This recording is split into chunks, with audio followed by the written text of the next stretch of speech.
AP cabinet సమావేశం కీలక నిర్ణయాలు తీసుకుంది. ఈ సమావేశంలో 14 కీలక అంశాలకు మంత్రివర్గం ఆమోదం తెలిపింది. ఏపీ రాజధాని అమరావతిలో 27,000 కోట్ల పనులకు ఆమోదం తెలిపింది. అలాగే భవనాలు, లేఅవుట్ అనుమతులు మున్సిపాలిటీలకు అప్పగిస్తూ చేసిన సవరణ ప్రతిపాదనకు ఏపీ కేబినెట్ గ్రీన్ సిగ్నల్ ఇచ్చింది. పిఠాపురం ఏరియా డెవలప్మెంట్ అథారిటీలో కొత్తగా 19 పోస్టుల ఏర్పాటుకు ఆమోదం తెలిపింది. అటు తిరుపతి ఈఎస్ఐ ఆసుపత్రి 100 పడకలకు పెంచుతూ కేబినెట్ నిర్ణయం తీసుకుంది. ఇక పూర్తి వివరాలు ఇచ్చేందుకు మా కరెస్పాండెంట్ రవికృష్ణ ఫీల్డ్లో సిద్ధంగా ఉన్నారు. రవికృష్ణ, ఈ రోజు భేటీ హైలైట్స్ అంటే ఏం చెప్పుకోవచ్చు? ఇంకా ఏ అంశాలకు మంత్రివర్గం ఆమోదం తెలిపింది?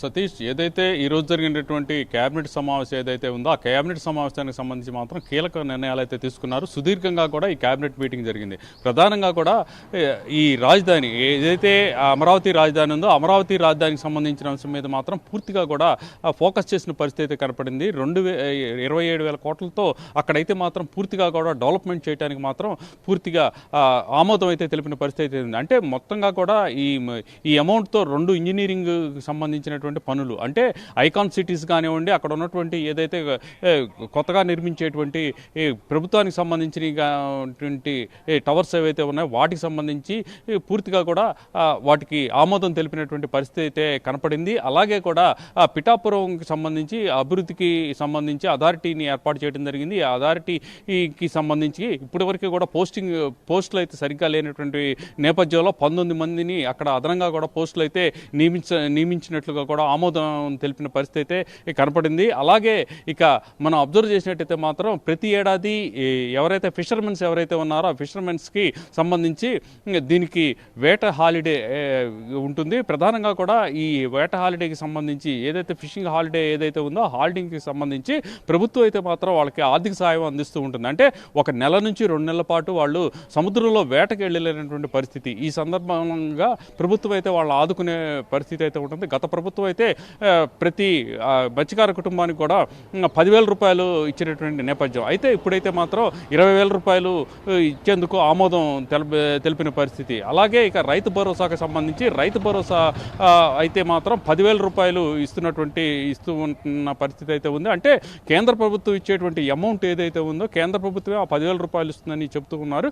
ఈ నేపథ్యంలో ఆ అమౌంట్కి మరి ఒక 10,000 కలిపి రైతు భరోసా కింద 20,000 ఇచ్చేందుకు అయితే మాత్రం కేంద్ర ప్రభుత్వం ఇచ్చేటువంటి డబ్బు, అదేవిధంగా కూడా రాష్ట్ర ప్రభుత్వం కలిపి ఇచ్చేటువంటి డబ్బు కలిపి 20,000 రూపాయలు ఇచ్చేందుకు కూడా ఆమోదం తెలిపినటువంటి పరిస్థితి అయితే ఉంది.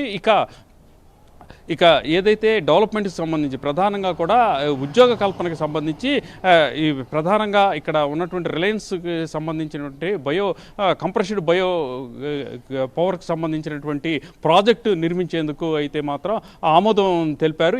ఈ బయో ప్రాజెక్ట్ని ఏర్పాటు చేసేందుకు మాత్రం పూర్తిగా కూడా అంటే రాష్ట్రంలో ఉన్నటువంటి వేస్ట్ ల్యాండ్స్ ఏవైతే ఉన్నాయో ఆ వేస్ట్ ల్యాండ్స్కి సంబంధించి వాటిని రిలయన్స్ కంపెనీకి లీజుకి ఇవ్వడం జరుగుతుంది. ఆ వేస్ట్ ల్యాండ్కి సంబంధించి ప్రతి ఎకరా కూడా 15,000 రూపాయలు చొప్పున కూడా రిలయన్స్ కంపెనీకి ఇస్తారు. ఇచ్చినప్పుడు దానికి సంబంధించి ఆ బయోగ్యాస్ ప్లాంట్కి సంబంధించి ఒక రకమైనటువంటి గడ్డిని తయారు చేసి దాని ద్వారా ఏంటంటే అక్కడ సస్టైన్ చేయాల్సిన పరిస్థితి, దాని ద్వారా గ్యాస్ని ఉత్పత్తి చేయాల్సినటువంటి బయోగ్యాస్కి సంబంధించినటువంటి పరిస్థితి ఉంటుంది.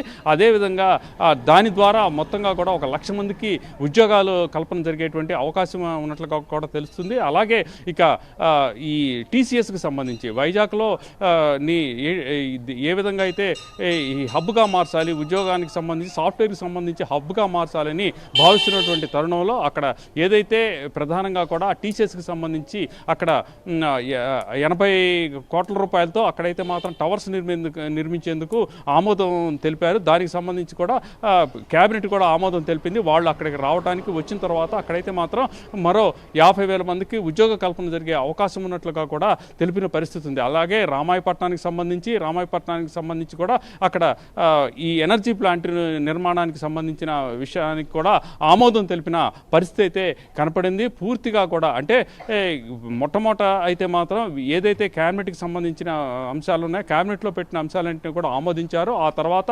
అధికారులందరూ వెళ్ళిపోయిన తర్వాత కూడా సీఎం చంద్రబాబు నాయుడు అయితే మాత్రం మంత్రులతో ప్రత్యేకంగా మాట్లాడారు. దానికి ప్రధాన కారణం ఏంటంటే ఈ నెల 8వ తేదీన వైజాగ్కి ప్రధాని వస్తున్నటువంటి నేపథ్యంలో ప్రధానికి వచ్చే సందర్భంలో మాత్రం పెద్ద ఎత్తున సక్సెస్ చేయాలి, అదేవిధంగా కూడా ఆ ఏర్పాట్లకు సంబంధించి ఏ విధంగా చేయాలి ఏంటి అనే దాని మీద కూడా పూర్తిగా కూడా వాళ్ళతో మంత్రులు ఎవరైతే ఉన్నారో వాళ్ళకైతే ఒక ప్రెస్టీజియస్గా ఇది తీసుకోవాలి అని చెప్పినట్లుగా కూడా మనకి తెలుస్తున్నటువంటి పరిస్థితి అయితే కనపడింది. ప్రధానంగా ఇక్కడ మనం అబ్జర్వ్ చేసినట్టయితే మాత్రం ఈరోజు ఏదైతే గత ప్రభుత్వంలో ఇక్కడ పెట్టుబడులు పెట్టేటువంటి అవకాశం లేనటువంటి పరిస్థితి ఉన్నట్లు, అదేవిధంగా కూడా పెట్టుబడి పెట్టినటువంటి వ్యక్తులు ఎవరైనా ఉన్నారో కొంత పెట్టుబడి పెట్టినా కూడా వాళ్ళైతే మాత్రం తిరిగి రాష్ట్రం విడిచి వెళ్ళినటువంటి సందర్భంలో ఇప్పుడైతే మాత్రం పూర్తిగా కూడా డెవలప్ చేయాలని చేయాలన్నటువంటి పరిస్థితి.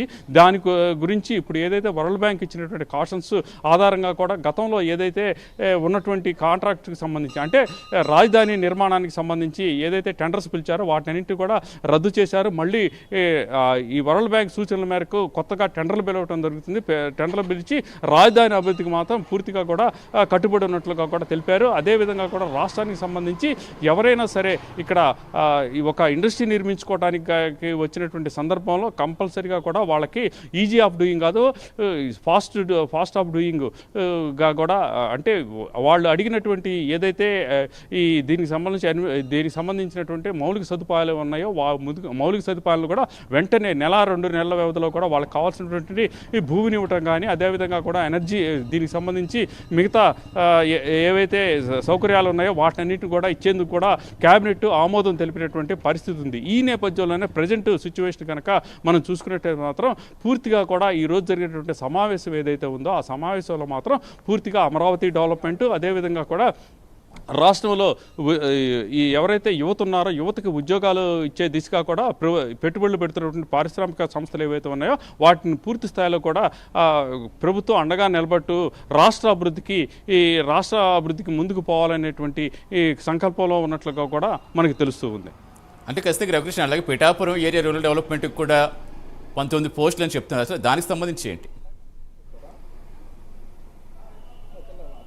అంటే ఏదైతే పిఠాపురం డెవలప్మెంట్ అంటే ఎప్పుడైతే డిప్యూటీ సీఎం అయినటువంటి పవన్ కళ్యాణ్ అక్కడ పిఠాపురం నియోజకవర్గం నుంచి గెలిచినటువంటి నేపథ్యంలో పిఠాపురాన్ని డెవలప్మెంట్ చేయాలి అని భావించారు. అదేవిధంగా కూడా ఏదైతే అమరావతి డెవలప్మెంట్ బోర్డు ద్వారా సిఆర్డీఏ పరిధిలో ఉన్న సిఆర్డీఏని ఏర్పాటు చేసి సిఆర్డీఏ ద్వారా ఏ విధంగా అయితే డెవలప్మెంట్స్ అనేవి జరుగుతూ ఉన్నాయో అదేవిధంగా కూడా పిఠాపురానికి సంబంధించి ప్రధానంగా కూడా డిప్యూటీ సీఎం ఆ ప్రాంతం నుంచి గెలిచినటువంటి నేపథ్యం సంబంధించి పూర్తిగా కూడా ఆ ప్రాంతాన్ని డెవలప్ చేయాలని భావించారు.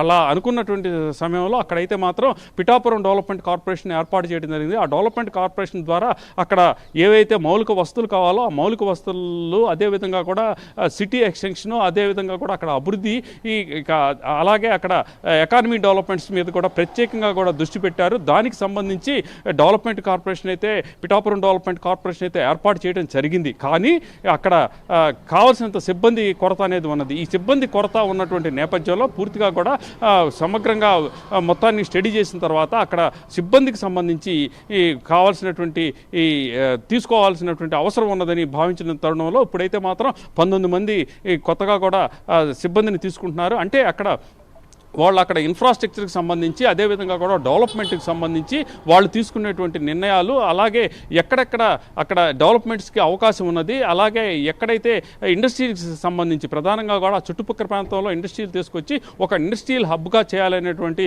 సంకల్పంతో అయితే మాత్రం డిప్యూటీ సీఎం పవన్ కళ్యాణ్ ఉన్నారు. ఈ నేపథ్యంలోనే అక్కడ ఉన్నటువంటి ప్రాంతాల్లో ఎక్కడైతే డెవలప్మెంట్ ఇండస్ట్రియల్ డెవలప్మెంట్కి అదేవిధంగా కూడా మిగతాగా కూడా మెడికల్ డెవలప్మెంట్ అలాగే ఇక ఎడ్యుకేషన్ డెవలప్మెంట్కి సంబంధించి పూర్తిగా కూడా సమగ్రంగా ఒక బిగ్ టౌన్ లాగా అక్కడ ఏర్పాటు చేసేందుకు అన్ని ఫెసిలిటీస్ ఇచ్చేందుకు అలాగే మెడికల్ హబ్గా కూడా మార్చేందుకు మొట్టమొదటి నుంచి కూడా పవన్ కళ్యాణ్ చెబుతున్న విధంగా ఎప్పుడైతే పిఠాపురంకి సంబంధించినటువంటి ఈ ప్రజలకు ఇచ్చిన హామీలు ఏవైతే ఉన్నాయో వాటి నెరవేర్చే దిశగా కూడా అడుగులు పడుతున్నాయి.